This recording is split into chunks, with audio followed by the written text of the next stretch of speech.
Hello everyone. Q4 FY26 के results आना शुरू हो गए। काफ़ी सारे कंपनीज के कॉन कॉल भी हो गए एंड काफ़ी सारे कॉन कॉल्स बहुत इंटरेस्टिंग भी थे। While going through the con calls मुझे एक चीज़ रियलाइज़ हुई कि काफ़ी लोग ऐसे हैं जो स्ट्रगल करते हैं to find enough amount of time to track different different industries. उनको like they want to track but because of the time crunch they are not able to do so, right? So for such people, ऐसे लोगों को दिमाग में रखते हुए we have decided to start with a new series जिसमें हम लोग जो कंपनीज के कॉन कॉल रहेंगे वो कॉन कॉल को एक 10 to 12 मिनट्स में कवर करने का ट्राई करेंगे। वो जो कॉन कॉल में डिटेल डिस्कशंस हुए हैं उसको अलग अलग तरीके से ब्रेक डाउन करके कॉन कॉल की समरीज आप बोल सकते हो। Will try to bring those summaries to you, right? And what we will also do is कि इसके स्टार्ट में will also spend at least like couple of minutes to understand the business model of the company so that it becomes easy for all of us to kind of connect the dots when we go through the con call summaries of the companies, right? Okay, so without wasting time, we'll start with the very interesting company, HFCL. इसकी con call काफ़ी interesting थी. I felt that the con call was very positive and if you'll understand the story of the company, you'll see that ये company जो है it is kind of transitioning its business model, right? So first and foremost thing is कि company का जो अगर Q4 FY26 का हम लोग रिजल्ट देखते हैं तो इनका PAT was up 316% YOY and 80% QOQ. Then अगर हम लोग देखते हैं तो company is undergoing a strategic transformation. Company का जो पहले एक्सपोर्ट रेवेन्यू था that was around 4.5% in FY21 जो कि बढ़ के 41% तक चला गया है. So the export contribution is increasing. इनका जो गवर्नमेंट का कॉन्ट्रैक्ट्स थे या फिर ऑर्डर बुक में जो गवर्नमेंट के कॉन्ट्रैक्ट्स थे उनका percentage has reduced from 51% to 37%. So the company is trying to cater more and more private customers, right? And the third thing that I saw was कि company का जो product based revenue है that is increasing constantly. It was around 27% in FY21 जो कि बढ़कर अब 62% हो गया. So company is undergoing a strategic transformation. Company is kind of having a tailwinds in terms of the AI and data center related capex which is going across the globe, right? And अगर हम लोग देखते हैं तो company is also doing a expansion along with the what we can say backward integration. So company is increasing its capacity and it is doing the backward integration, and all of these things make this company worth to keep on the watch list, right? So we'll start with HFCL and we'll first understand the value chain itself of fiber optic cable. क्योंकि अगर हम लोग fiber optic cable का एक value chain या फिर manufacturing process नहीं समझेंगे तो it will be difficult for us to understand the various aspects of the company and various aspect of the call. and एक ये चीज़ भी इसमें ये problem भी हो जाएगी कि will not be able to understand कि क्यों fiber optic cables में जो बूम आ रहा है, जो प्राइजेस बढ़ रही है वो क्यों बढ़ रहा है. So for all of this we have to first understand the value chain और the manufacturing process of fiber optic cable, right?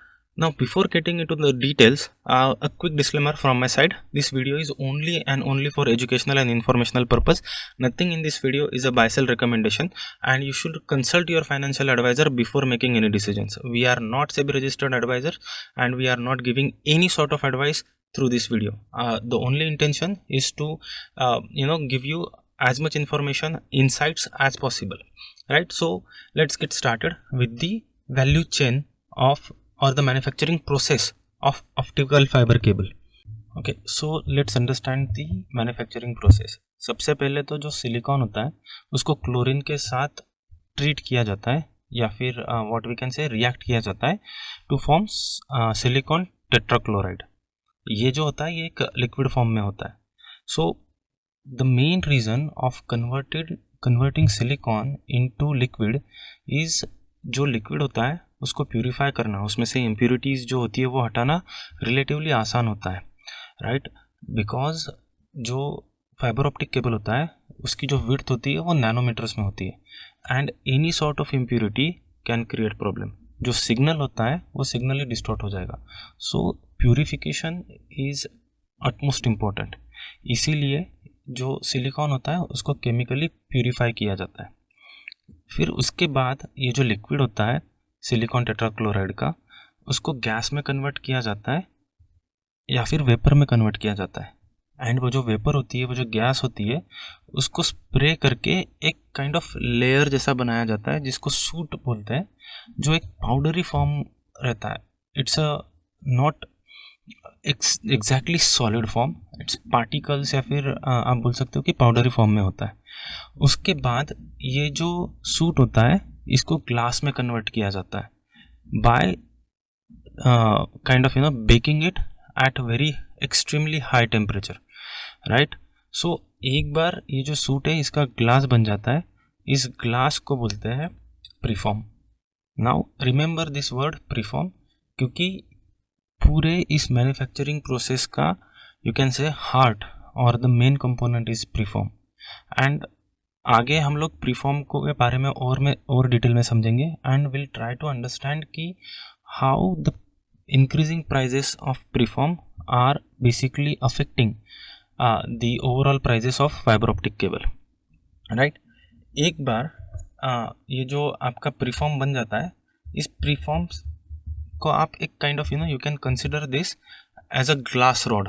एक ग्लास रॉड के फॉर्म में होता है जिससे बाद में थ्रेड निकाले जाते हैं, स्मॉल स्मॉल हेयर, अपने बालों जितने थिन स्ट्रैंड्स निकाले जाते हैं, जिसको basically that is nothing but your innermost layer, जो कि ग्लास फॉर्म में होती है. It's a very thin fibre, इसीलिए इसको फाइबर ऑप्टिक केबल बोलते हैं.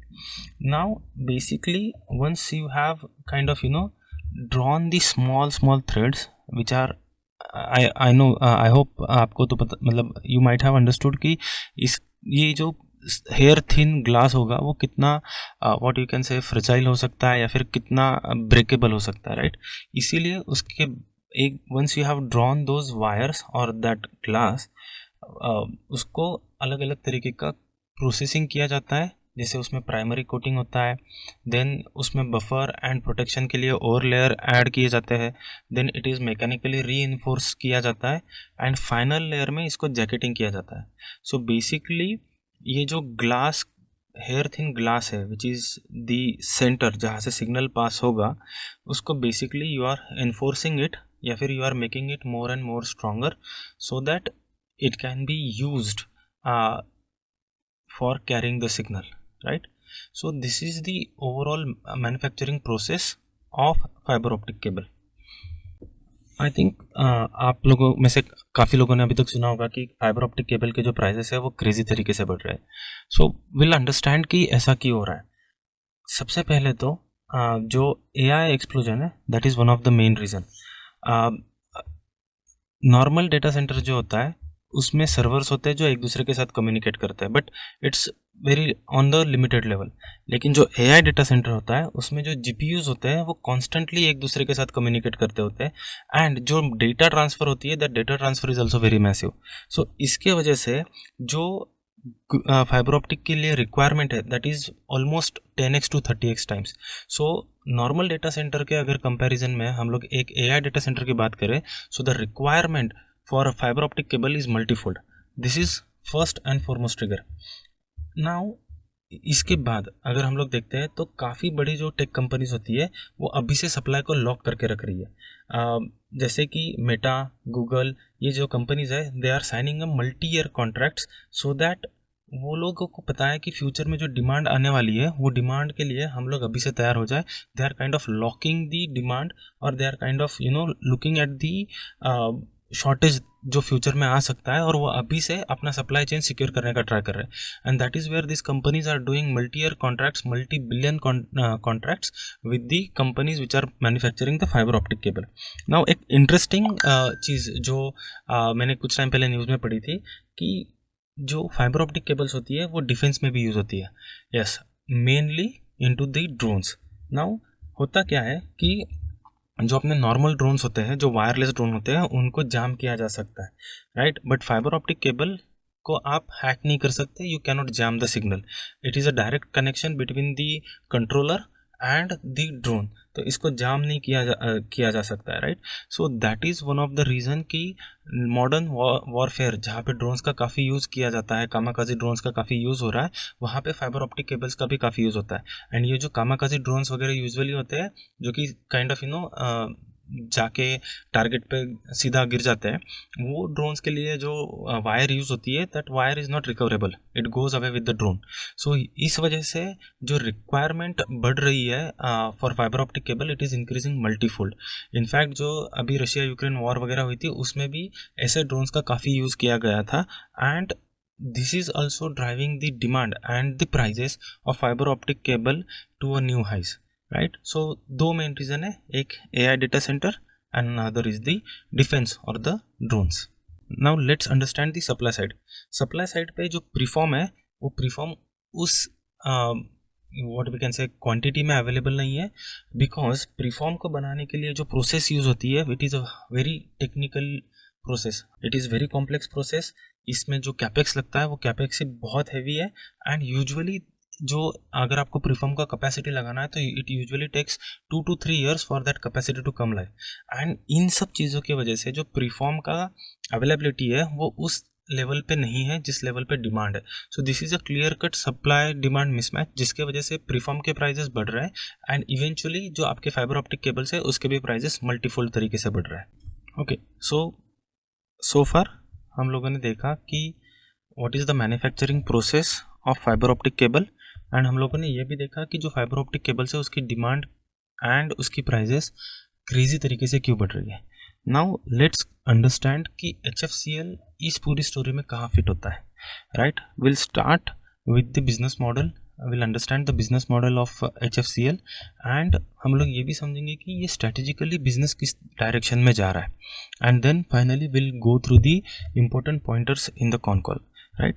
नाउ अगर हम लोगों को HFCL के बिजनेस मॉडल को ब्रेक किया जाए तो we can break it into 3 parts. One is telecom products and solution, जिसमें कंपनी फाइबर ऑप्टिक केबल्स बनाती है, डेटा सेंटर इंटरकनेक्ट करके उनका सोल्यूशन है।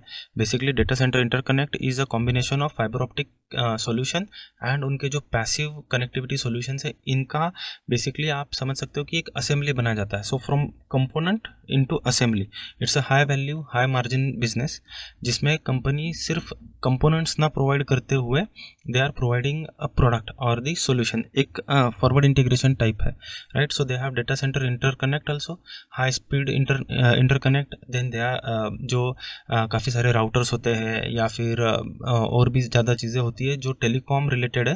कंपनी का one of the business segment वो है।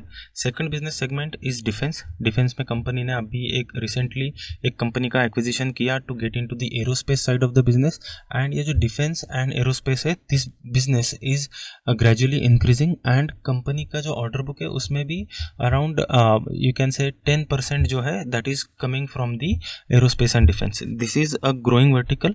We'll understand this vertical in more detail in the coming slides. So telecom products and solution is one segment, दूसरा is defense and aerospace, and then system integration. Basically companies जो है, ये जो company है ये बाकी OMC, ONM and AMC contracts पे काम करती है, जैसे भारत नेट या फिर और भी इनके लिए इम्प्लीमेंटेशन का या फिर EPC का काम करती है। हाउएवर अगर हम लोग देखें तो कंपनी रिपोर्ट करते time they report the business into two segments. One is telecom products and another is the EPC. Defense related जो चीज़ें हैं those are also related to communication. So इन दोनों को क्लब किया जाता है. So अगर financially reporting के लिए देखा जाए, so they have two verticals. One is the system integration or the EPC part of the business, and another is the telecommunication or the telecom and the communication solution, right? अगर हम लोग company का transition के बारे में बात की जाए तो कंपनी का जो प्रोडक्ट लेड रेवेन्यू है, they are increasing that product led revenue. It was around 27% in FY21 जो कि बढ़कर 62% हो गया. So company is slowly transitioning from an EPC player to a product company, right? Then company जो है ये अपना गवर्नमेंट का जो एक्सपोजर है वो भी कम कर रहा है. They had exposure of around 51%, like 51% of their business was coming from government contracts, जो कि रिड्यूस होकर 37% हो गया है. And they are also increasing their export revenue.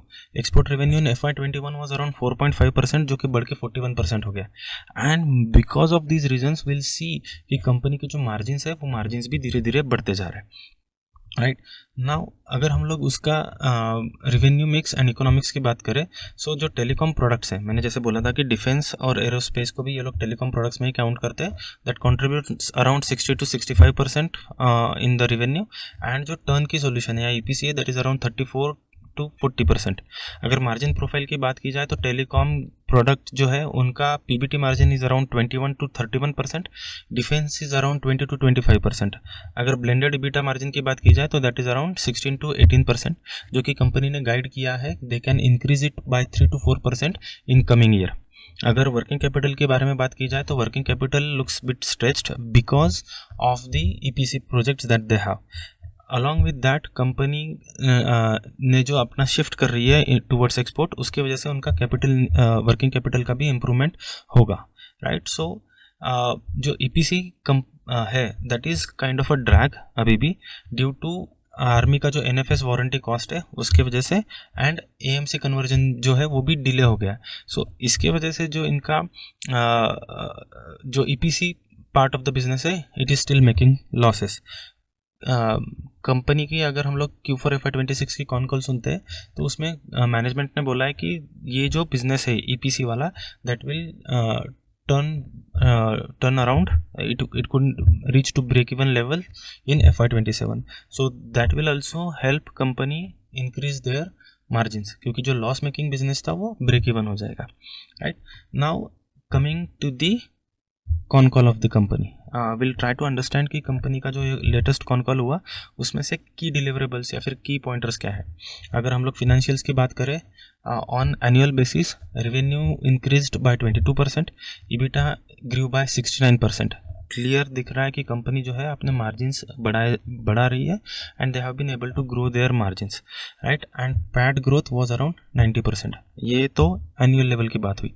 अगर मैं Q4 FY26 की बात करूँ तो revenue grew by around 128% on YOY basis and 50% on QOQ basis. अगर ईबिटा की बात की जाए तो EBITDA grew by 900% on YOY basis and 38% on QOQ basis. And PAT increase by 320% on YOY basis and 80% on QOQ basis. So अगर हम लोग growth trend की बात की जाए, सो company is expecting a strong sequential growth plus YOY improvement.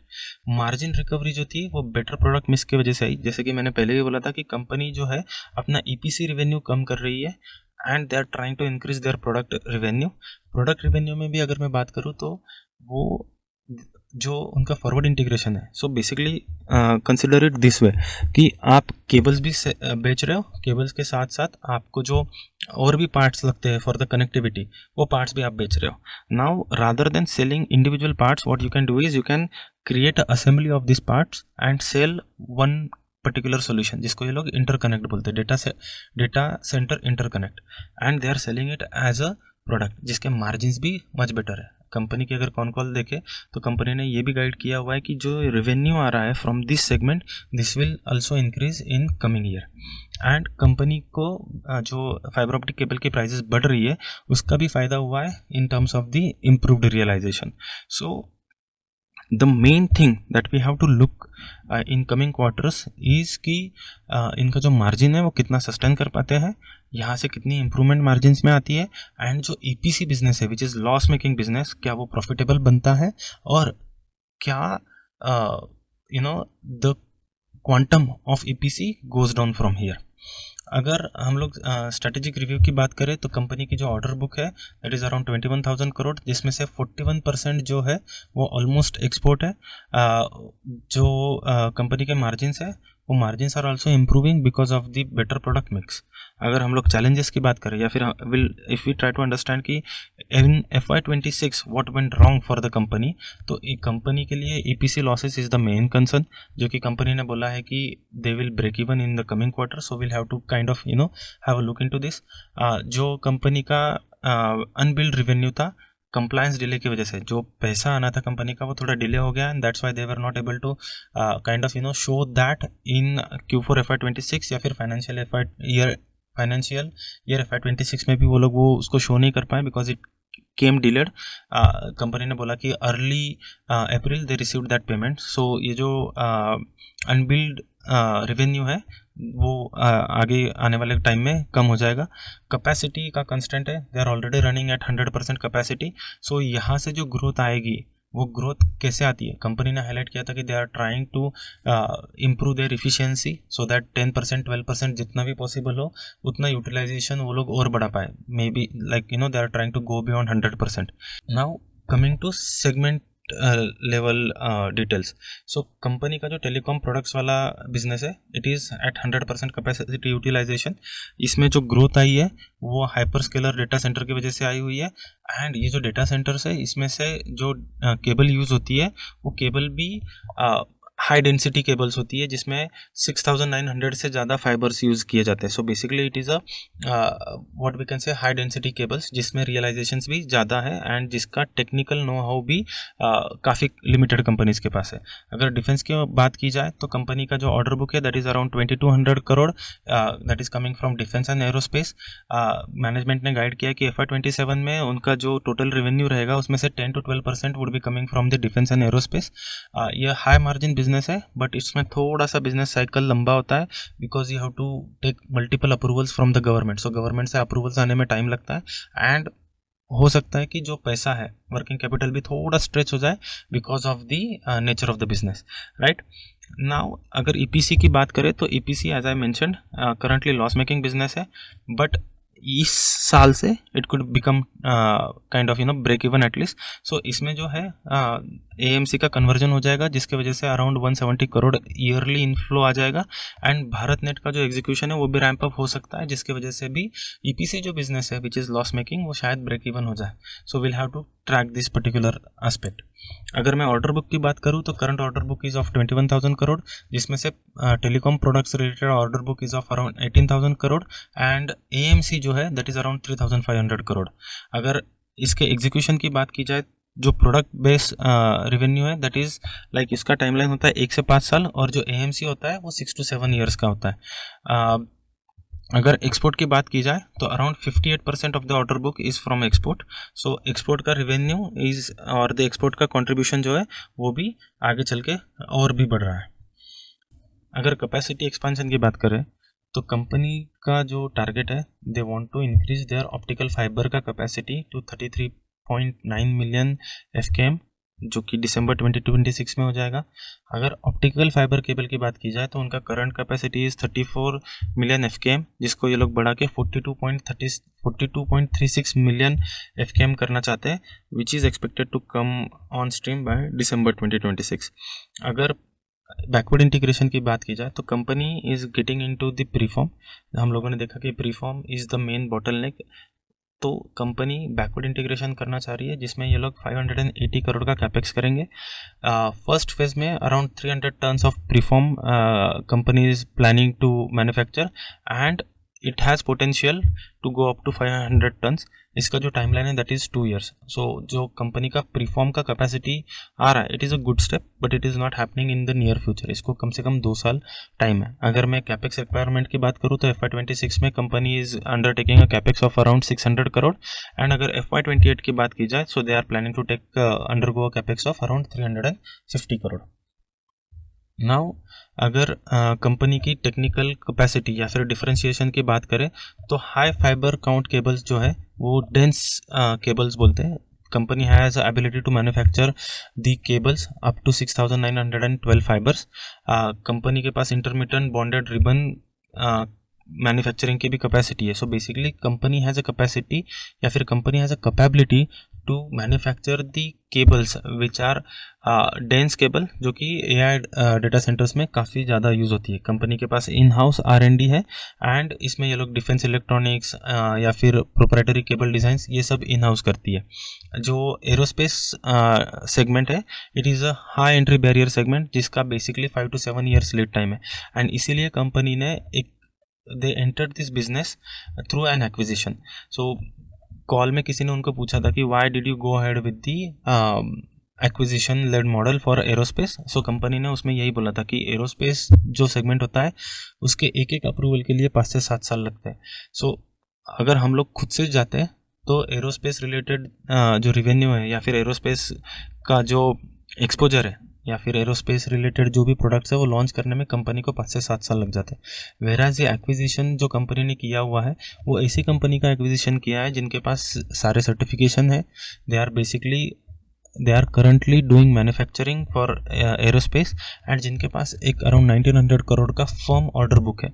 So the company kind of हम लोग बोल सकते हैं कि एक काइंड ऑफ शॉर्टकट लिया, जिसके वजह से कंपनी ने जो अपना लीड टाइम था टू गेट इनटू एरोस्पेस वो काफ़ी कम कर दिया। They have reduce there lead time by around 5 to 7 years। Now call में मैनेजमेंट को एक्सटर्नल हेडविंड्स और कंस्ट्रेंट के बारे में भी पूछा गया था। सप्लाई साइड रिस्क के बारे में कंपनी ने बोला कि हाँ there is a preform dependency, but उन्होंने ये जो उन प्रीफॉर्म के रिक्वायरमेंट्स है या फिर जो उनका प्रीफॉर्म का सप्लाई है, they are not kind of seeing any challenges because it is kind of they have already locked the orders। Germanium जो कि एक रॉ मटेरियल होता है for preform manufacturing, there is definitely a pressure in terms of germanium, but ये company को directly face नहीं करना पड़ता है बिकॉज कंपनी जो है ये खुद से प्रीफॉर्म मैन्युफैक्चर नहीं करती। सो जो कंपनीज प्रीफॉर्म मैन्युफैक्चरिंग कर रही है, जो इनके सप्लायर्स है, उनके वजह से this company also has a indirect risk, क्योंकि अगर जो इनके सप्लायर्स है if they are not able to get enough germanium, तो उसके वजह से उनको चैलेंजेस आएंगे टू मैन्युफैक्चर और टू प्रोड्यूस प्रीफॉर्म, जिसका इफेक्ट HFCL पे भी आ सकता है। देन जो पॉलीमर कॉस्ट है या फिर हेलियम की कॉस्ट है, उसके इन्फ्लेशन का भी कंपनी पे थोड़ा इफेक्ट आ सकता है। अगर हम लोग देखें तो जो मिडल ईस्टर्न कंट्रीज़ है वो लोग हेलियम का मैन्युफैक्चरिंग करते हैं। They are the biggest producer and the exporter of the helium, and because of the issue that we know कि स्ट्रेट ऑफ हॉर्मुज को जो ब्लॉकेड हो गया है या फिर वहाँ से जो मैरीटाइम ट्रांसपोर्टेशन में प्रॉब्लम हो रही है, उसके वजह से हेलियम का शॉर्टेज हो रहा है, पॉलीमर का भी शॉर्टेज देखा जा रहा है, but this is like around 20% of the cost. So company is saying that it is very much manageable. अगर हम लोग एग्जीक्यूशनल रिस्क की बात करें तो company is already running at 100% capacity. So company अपना एफिशिएंसी बढ़ा के ट्राई कर रहे हैं to increase their capacity by 10-12%। वो कितना हो पाएगा that is questionable. So I feel यहाँ से आगे जो काइंड ऑफ एक इंक्रीमेंटल रेवेन्यू आएगा वो हो सकता है कि जो रियलाइजेशंस है फाइबर ऑप्टिक केबल के, उनके बढ़ने की वजह से, वो रियलाइजेशन बढ़ने की वजह से आ सकता है। अदरवाइज इनकी कैपेसिटीज जो है वो कंस्टेंट है। हाँ, definitely aerospace and defence can contribute, but will have to see right, it is a small part of the business, but on fibre optic side their capacities are already 100% used. And management ने ये भी बोला था कि they are not able to take kind of large orders because उनका capacity जो है वो ऑलरेडी टाइड अप है, they are already running at 100% capacity. So that is where they might not be able to take big orders. In fact management ने ये भी बोला था कि वो लोग किसी को अपना कैपेसिटी कमिट नहीं करना चाहते because they want to make use of spot prices. Spot prices अभी काफ़ी स्पीड में बढ़ रही है, so company want to sell their some of the fibre optic cables at spot prices so that they can take benefit of increasing prices, right. So इसीलिए company जो है they are not kind of taking और they are not planning to take big orders. अगर operational challenges की बात की जाए, so there was unbilled revenue, but that was mainly because of the delays। वो I think that issue should be resolved in near term। And अगर हम लोग EPC की बात करें तो EPC is still loss making and इसकी वजह से थोड़ा वर्किंग कैपिटल साइकिल भी स्ट्रेच्ड होता है। सो we'll have to see कि how the EPC part of the business EPC part of business performs going ahead, right। Now अगर मैं ग्लोबल इंडस्ट्री की बात करूँ या फिर आउटलुक की बात करूँ तो टेलीकॉम साइकिल जो है, यूजुअली मैनेजमेंट ने ये बताया कि टेलीकॉम जो साइकिल होती है वो like that part of the business is kind of cyclical in nature, या फिर उसमें साइकिल्स होती है। जैसे 4G का रोल आउट हुआ, उस टाइम पे 4G के रोल आउट की वजह से डिमांड वॉज वेरी हाई, उसके बाद it reach to a plateau. वो एक बार 4G का इम्प्लीमेंटेशन हो गया, सब कुछ हो गया, उसके बाद that demand kind of reached to the top. उसके बाद जब तक 5G का रोल आउट नहीं आया टेलीकॉम से, there was no demand coming from the telecom side. Now 5G भी ऑलमोस्ट प्लेटू हो गया है। दे हैव लाइक अगर हम लोग देखेंगे तो मोस्टली सब जगह अब 5G इम्प्लीमेंटेशन हो चुका है। So the demand that is coming from 5G that is also kind of stagnated. तो अभी टेलीकॉम सेक्टर से जो नेक्स्ट डिमांड आ सकती है that can come possibly because of the 6G। जब भी 6G रोल आउट आएगा, कंपनी को टेलीकॉम सेक्टर से एक काइंड ऑफ डिमांड आने के चांसेस है, but that is not happening any time soon. That is possibly भी हैपनिंग इन 2029। सो जो टेलीकॉम साइकिल है इट इज़ करंटली स्टैग्नेटेड और प्लेट्यूड। अगर डिफेंस की बात की जाए तो आत्मनिर्भर भारत की वजह से एंड जो बाकी कंट्रीज़ भी अपना खुद का डिफेंस सिस्टम लगाना चाहती है, उसके वजह से डिमांड जो है that is coming from defence and aerospace side. अगर डेटा सेंटर की बात की जाए तो हाइपर स्केलर की वजह से जो डिमांड है that demand is increasing multifold. Globally 100 to 150 million FKM की रिक्वायरमेंट है for fibre optic cable. So data centre and specifically AI data centre की वजह से जो डिमांड है that demand is very significant. Government infra या फिर गवर्नमेंट के जो अलग अलग भारत नेट रोल आउट या फिर रूरल फाइबराइजेशन, ये सारे प्रोजेक्ट्स की वजह से भी company is finding some demand, right. So अगर हम लोग कंक्लूड करें तो बेसिकली मल्टी साइकिल टेलविंड्स जो है वो नियर टर्म में डेटा सेंटर से आ रही है। डिफेंस से जो टेलविंड्स है those are there for near to medium term, and 6G जो है it is a kind of something which is in the future, right. अगर हम लोग गाइडेंस की बात की जाए तो कंपनी ने 20 to 25% रेवेन्यू ग्रोथ गाइडेंस किया है। Management seem to be kind of conservative. They are saying that 20 to 25% is something that is very easily achievable. Margin expansion हो सकता है 3 to 4% का। This could be a kind of kicker. अगर defence revenue की बात की जाए तो that could be around 500 to 600 crore. और डेटा सेंटर इंटरकनेक्ट, जैसे मैंने पहले भी बोला था कि डेटा सेंटर इंटरकनेक्ट को आप एक फॉरवर्ड इंटीग्रेशन की तरह देख सकते हो। उसकी भी जो रेवेन्यू है that can grow by that can be around 400 to 500 crore for FY27। This is basically higher margin product जिसमें थोड़ी सी कॉम्प्लेक्सिटी भी बढ़ जाती है एंड उसकी वजह से स्टिकीनेस भी बढ़ जाता है। So data centre interconnect is something that can give a positive boost to the company's margin outlook की बात की जाए तो near term margin expansion very much highly possible. Long term trajectory, so basically what company or the management said is कि 3 to 4% हर साल, या फिर it is not possible कि हम लोग मार्जिन 3-4% एवरी ईयर बढ़ा पाए, right. But this year 3-4% margin expansion is very much possible. इसके आगे there could be some improvement, but वो इतनी सिग्निफिकेंट नहीं होगी। अगर हम लोग रिस्क की बात करें सो EPC एंड जो है that is the main thing that we have to observe कि EPC में जो कंपनी लॉसेस कर रही है वो लॉसेस ब्रेक इवन में टर्न होते हैं और वहाँ से प्रॉफिट आना शुरू होता है कि नहीं। At the same time EPC का जो रेवेन्यू कंट्रीब्यूशन है, if that revenue contribution reduces even further, product based revenue जो है वो इम्प्रूव होना चाहिए over the period that has happen. यहाँ से आगे भी किस तरीके से उनका प्रोडक्ट बेस्ड रेवेन्यू ग्रो होता है that is something that we have to kind of look for. Fibre optic cable की प्राइजेस या रियलाइजेशन अभी बहुत ज़्यादा स्पाइक हो चुके हैं।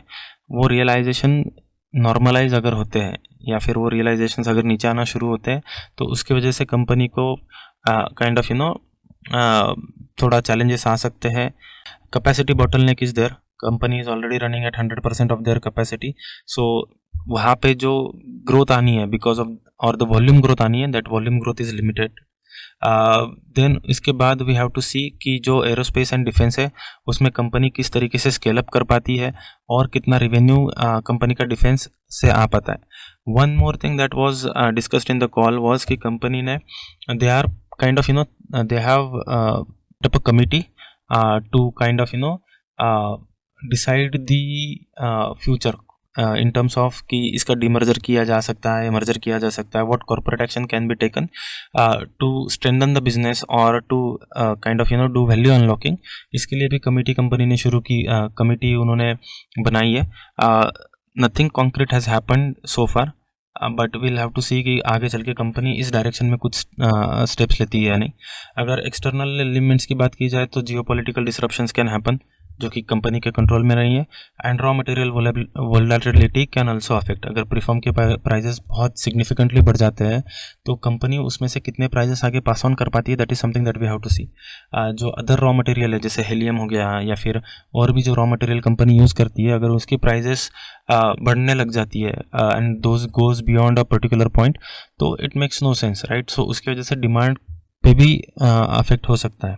अगर ये जो प्राइजेस है ये कंटिन्यूसली बढ़ते रहे तो जो हाइपर स्केलर्स है और या फिर जो भी इनके डेटा सेंटर प्लेयर्स है, they can also kind of take a pause कि this is unreliable, this is not something that we can kind of continue with, and उस वजह से फिर डिमांड स्लो डाउन भी हो सकता है। तो that is something that we have to keep a eye on. So I think that's all guys from my side. I hope आपको ये वीडियो अच्छा लगा होगा। If you like our efforts and if you like this series, please make sure that you are sharing it with your friends. Please make sure to like and subscribe. ये आपके लिए तो free है लेकिन हमारे लिए बहुत ज़रूरी है। एंड या thank you so much for watching and I will see you in the next one. Bye bye.